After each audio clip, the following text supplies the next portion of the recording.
มาสูงค่าเมื่อไหร่ถึงมาตอนสอนนี้ได้จะมาไว้ตอน60ค่ะตัวแพทย์เสียงหลังตัวแพทย์เสียงขาดป่าเพียดค่ะอันนี้ยาวกว่านั้นเป็นเอต่างป่าเพียดอันนี้จะเป็นเอต่างป่าเพียดกันเนาะเสียงมันออกเสียงอยู่เนี่ยมาว่าด้วยสำคัญค่ะกาเอต่างป่าเพียดเก็บกาเอต่างป่าเพียดยักเก็บ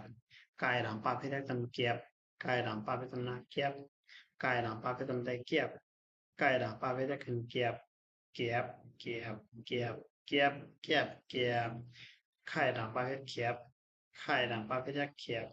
ไข่หลังปลาพิเศษเขียบไข่หลังปลาพิเศษนักเขียบไข่หลังปลาพิเศษได้เขียบไข่หลังปลาพิเศษคือเขียบ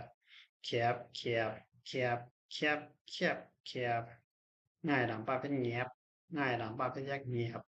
ง่ายหลังปลาเป็นยักเงียบง่ายหลังปลาเป็นตำนานเงียบง่ายหลังปลาเป็นตำแดงเงียบง่ายหลังปลาเป็นยักเงียบเงียบเงียบเงียบเงียบเงียบเงียบ tại đằng ba vết đẹp tại đằng ba vết giác đẹp tại đằng ba vết giác tầm đẹp tại đằng ba vết tầm nát đẹp tại đằng ba vết tầm đầy đẹp tại đằng ba vết giác tầm đẹp đẹp đẹp đẹp đẹp đẹp đẹp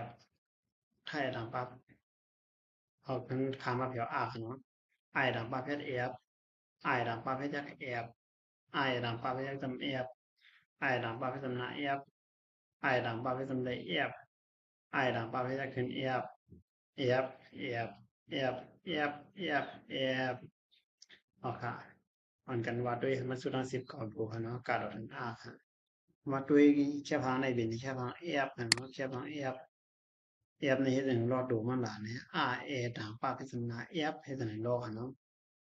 ไอต่างปาพิจารณาเอฟตอนเพื่อรู้มันซ้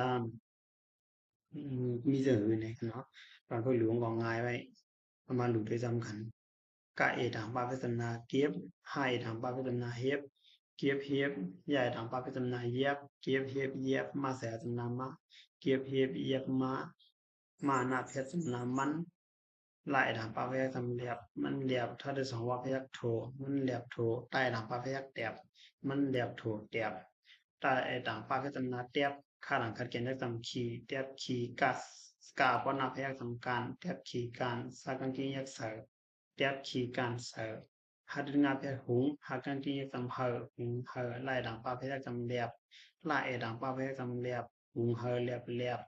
ya sở ya cái ya